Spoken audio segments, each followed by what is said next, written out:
People were silenced and not being able to speak Hawaiian. Punished for speaking Hawaiian language. Punished very severely for speaking Hawaiian. It was the official policy of public schools that the Hawaiian language could not be a medium of instruction, not even tolerated in the classroom or on the playground. The Hawaiian Kingdom was overthrown in a coup d'etat in 1893, marking a major political revolution.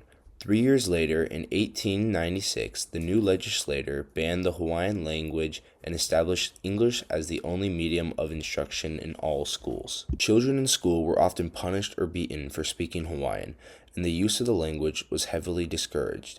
Native Hawaiians reacted by describing the policy as a form of cultural genocide. Many families began adopting what was called the haole lifestyle, and gradually stopped using the Hawaiian language not only in schools, but also in their homes. This ethnocentric rule resulted in a rapid decline in Native Hawaiian speakers for decades, and it wasn't until the 1970s that Native Hawaiian activists began organizing efforts to reform policies and revitalize the Hawaiian language.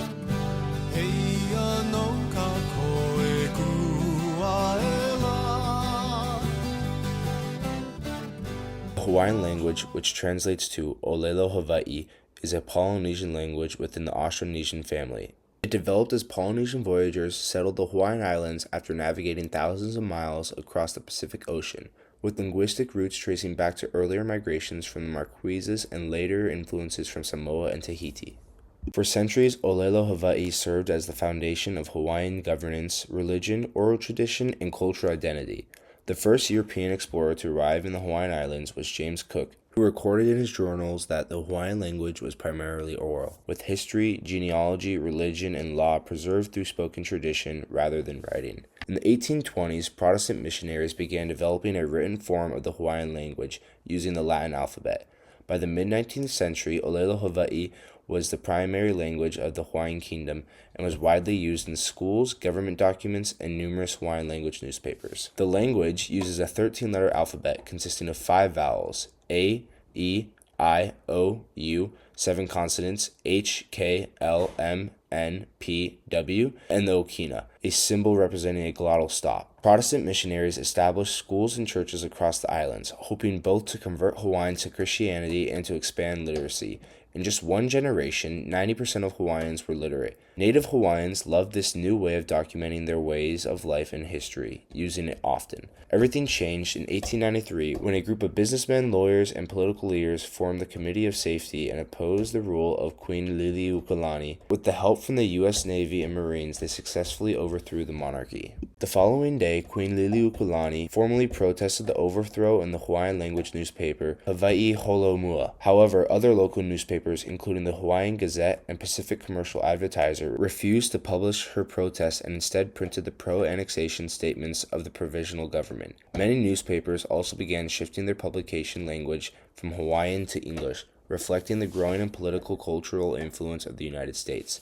This marked the beginning of the suppression of the Hawaiian language and culture, as English became the language of government, law, and economic power.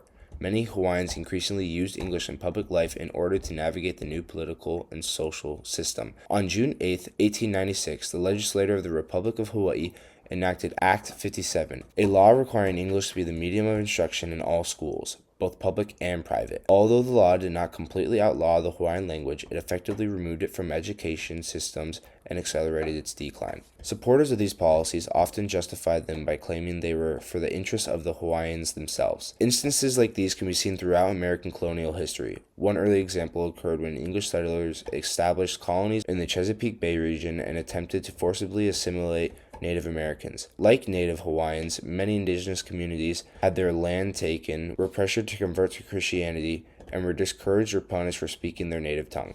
Act 57 was quickly enforced, and many Native Hawaiians later recalled being punished in school for speaking their language. Students were often disciplined for using Hawaiian words or even common expressions such as pau, meaning finished or done. For generations, Hawaiians had only spoken their native language. Being forced to switch to English, a completely different language with different sounds, grammar, spelling, and punctuation, was extremely difficult.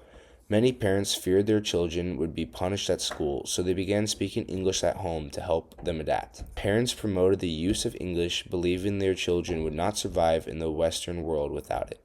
But I promised myself I'm going to learn to speak that English because it teased me. And, I look at it today, I can do both. And I love them both. Over time, this shift caused the number of native Hawaiian speakers to drop dramatically, declining from more than 40,000 speakers to fewer than 2,000 in half a century. Hawaiian language newspapers continued to publish news and record events across the islands. However, many eventually disappeared as English newspapers expanded and the Hawaiian publications struggled with declining readership and financial support. While most native Hawaiians viewed the suppression of their language as an attack on their culture and identity, some believe that adopting English could help Hawaii grow economically and connect more easily with the outside world. It didn't seem there was any future in it, right? You want to protect your babies, you want to protect your family, you need to get work. You weren't weighing cultural legacy then, you were weighing surviving. So why did we stop speaking our language? Because we had to. Throughout the early 20th century, the Hawaiian language continued to decline. In 1921, the University of Hawaii at Manoa began offering Hawaiian language courses, marking one of the first academic efforts to preserve and study the language. Major revitalization efforts did not gain momentum until decades later. In 1972, the Hawaiian language radio program ʻŌlelo Hawaiʻi, the Hawaiian Voice, began airing, led by Larry Kimura, often called the grandfather of Hawaiian language revitalization. Ai, aloha nui kākou e nā hoa makamaka o ka leo Hawaiʻi, mai nei e hola hola e hiku ahiki ka hola e walu o ke ahi. Through interviews with elderly native speakers, the program helped preserve pronunciation, vocabulary, stories, and traditional knowledge.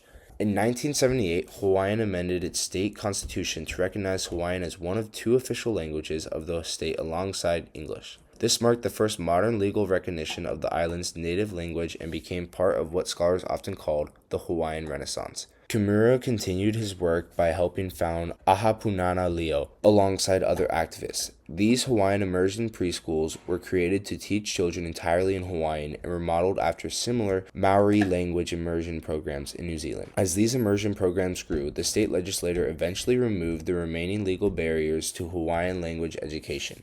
After nearly 90 years of suppression, Hawaiian could once again be used as a language of instruction in schools. However, by this time the language was close to extinction, and some critics believe revitalization efforts would fail. Despite these doubts, activists continued their work. The Hawaiian Department of Education later created public immersion programs known as Kapapahana Kaepuna, which teaches many subjects in Hawaiian from kindergarten through high school. These programs gave many native Hawaiians renewed hope for the future of their language.